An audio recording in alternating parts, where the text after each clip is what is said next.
I begin in the name of gracious God, the merciful, the beneficent. Hi dear students, how are you? Dear students, as you know that during last year in federal board there is a big change of English paper pattern, and this new pattern is called SLOBS, means students learning outcome. Okay, now the question arises, how to improve this outcome, means how to start your creative writing. अब आप first year में बात कर लें या second year में, दोनों में there is a very big portion जिसमें आपने खुद से इंग्लिश लिखनी है। अभी तक क्या चल रहा था कि इससे पहले आपकी बुक थी, क्वेश्चन आंसर आप रीड करते थे, पढ़ते थे, उनको क्रैम करते थे, and the stress was on the cramming work, not the real skill which is a written skill. वो इम्प्रूव नहीं की जा रही थी। सो अभी बोर्ड ने ये डिसाइड किया कि ऐसा सिलेबस बनाया जाए, ऐसा पेपर पैटर्न बनाया जाए जिससे आप स्टूडेंट जो हैं वो लिख सकें। सो इसको मद्देनज़र रखते हुए now in first year there are questions comprehension plus summary writing, then there is a question of CV writing or resume writing, then letter writing, and then further dialogue writing. All these are unseen questions. It's not like matter कि आपके पास कुछ questions होंगे, कुछ आपके पास letters होंगे, आप उनको याद करेंगे और उनमें से लिख देंगे। Not at all. All these things will be unseen. जब ये unseen है, खुद से लिखना है आपने, and the demand is at least 2 pages dialogue, अपने 8 dialogues लिखने हैं related to topic. So वो स्टूडेंट्स जो अपने स्कूलों में कर चुके हुए हैं रिटन वर्क अपना, they have improved their creative approach, they are no quite at home, उन्हें कोई मसला नहीं इस सिलेबस में। बट द स्टूडेंट्स जिनका पिछली क्लासेस में फोकस था कि हम क्रैम कर लें, रट्टा लगा लें कुछ क्वेश्चंस को और पास हो जाएं, no they are really very disturbed. अब वो होता ये है कि जब क्वेश्चन आंसर दिए होते हैं कॉम्प्रिहेंशन में, वो अक्सर उसी में से एज इट इज़ लिख देते हैं। अगर एग्जामिनर थोड़ा सा उसको स्ट्रिक्ट चेक करे तो वो उसको मार्क्स नहीं देगा, राइट? ऐसा no the main purpose of my this video is how to improve your creative skill. Remember, creative skill cannot be improved at once, in 1 day or in 2 days. It takes a lot of time. पहला काम ये करना है कि आपने English की ज़्यादा से ज़्यादा प्रैक्टिस करनी है लिखने की। और लिखने की प्रैक्टिस कैसे करेंगे? जब आपके पास कोई पैराग्राफ होगा उसको पढ़ें, बेशक आपकी जो बुक्स हैं उनको पढ़ें और choose any lesson 2 or 3 paragraphs and then read them. जब आप उनको रीड करेंगे, बार बार रीड करेंगे, I mean to say that no, this syllabus, this pattern and this skill of writing English can be improved if you practice it, if you read more. Lines हैं, paragraphs हैं, उनको पढ़ें, बार बार पढ़ें and then उन पर focus करें। जब focus हो उसमें से कुछ जो भी आप समझते हैं इंपॉर्टेंट पॉइंट्स हैं उनको अंडरलाइन कर लें, उनका रफ स्केच बना लें, रफ ड्राफ्ट बना लें, आउटलाइंस बना लें एंड देन उनको लिखें। That is the way. अगर आप ये चाहोगे कि खुद से लिखना आ जाए एंड विदाउट मच स्ट्रगल, तो इट्स क्वाइट इलॉजिकल अप्रोच। आपको इसके लिए मेहनत करनी पड़ेगी। No, English is just like mathematical. जैसे आप टीचर क्लास में आपको मैथ पढ़ा रहे हैं, then after what you do, you practice maths at home, then you learn the maths. Same thing also with this syllabus.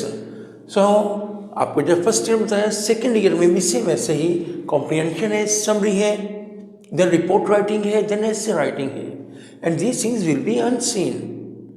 तो ये इनको करने के लिए गेन क्या व्हाट इज सेट, प्रैक्टिस करें, रीडिंग करें again and again and then focus, rough draft और outlines and then summary.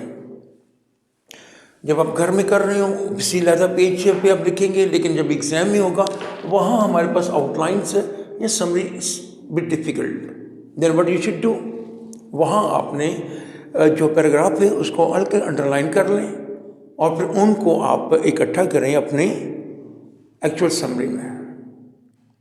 Normally summary का क्वेश्चन अगर शुरू में दिया हो तो आपने उसको नहीं करना, पहले जो शॉर्ट क्वेश्चन है वो कर ले, so that you may come to know कि इंपॉर्टेंट पॉइंट्स क्या है इस पैराग्राफ के according to examiners point of view. उसके बाद उनको फोकस करना है आपने। फाइन। और जब आप कर रहे हो for example letter writing, dialogue writing और इन सेकंड ईयर सीवी और एसे राइटिंग, तो अपने माइंड में कुछ पॉइंट्स बनाए, then take the start. First try to form some ideas in your mind and then start writing. जब लिखें तो लिखते हुए सबसे ज़्यादा जो ख्याल रखा जाता है वो subject, helping verb and then spelling. Subject, helping verb and then spelling. For example आप समरी लिख रहे हैं और पहला वर्ड लिखते हैं writer is say, writer is say, wrong sentence.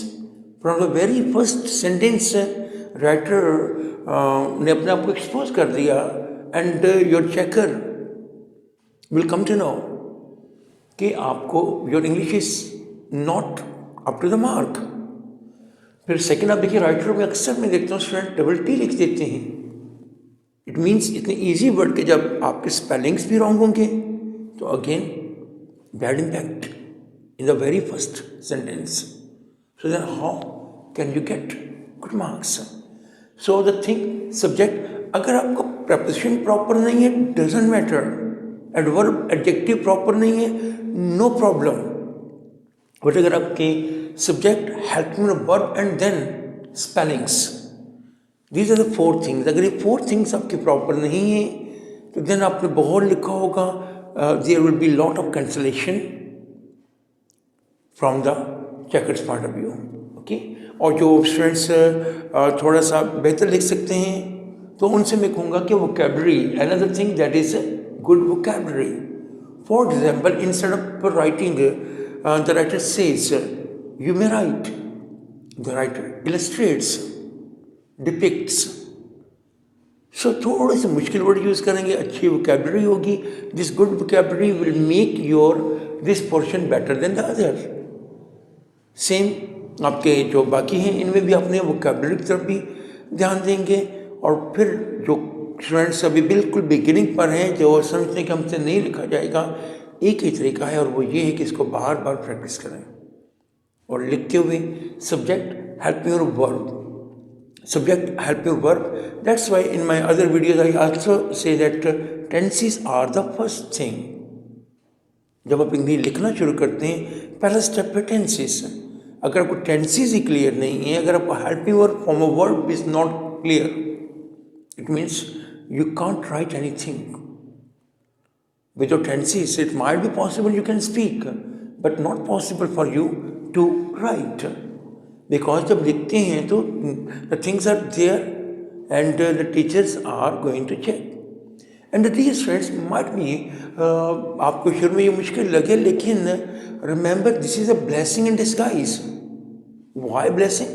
क्योंकि इस तरह से आप इंग्लिश की एक बहुत वैल्यूएबल स्किल इम्प्रूव करने जा रहे हैं, जो न सिर्फ आपके first year second year exam में आपको हेल्प करेगी बल्कि through the life it will be with you, and your fear of English to a very great extent will be removed.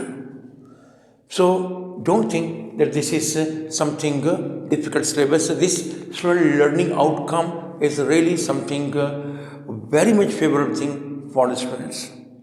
So बिल्कुल न सोचिए कि ये बहुत मुश्किल है और आप नहीं कर पाएंगे। पैराग्राफ्स लीजिए, उनको पढ़ें, बार बार पढ़ें, देन फोकस, देन उनकी आउटलाइन बनाएं और देन स्टार्ट राइटिंग। शुरू में हो सकता है आपसे कम लिखेंगे जुमले, कोई बात नहीं है, बार बार लिखेंगे, you will come to know, right है। Because if you are not working, if you are not practicing, if you are not writing, you will never be able to write. Because exam में तो ये question आने हैं 50 marks, almost 52 marks, and then 50 marks in part 2 and 52 in part 1, जो related है आपके इस skill से। अगर आप नहीं लिख पाएंगे तो आपके 50 मार्क्स वैसे ही आउट, राइट है। So pay attention towards this thing, and this is such a thing which can not be improved overnight. ये ना सोचिएगा कि आप एग्जाम के दिनों में एक हफ्ता पढ़ेंगे और ये चीज़ें आ जाएंगी, नेवर। आपको इसके लिए बार बार प्रैक्टिस करनी पड़ेगी। सो क्लियर, अपने आप को रेडी करें and take the start off towards creative writing, right है। So to write creative writing, to be good at creative writing, it requires the first step, practice. Thank you, students. Hopefully you're fine. Thank you.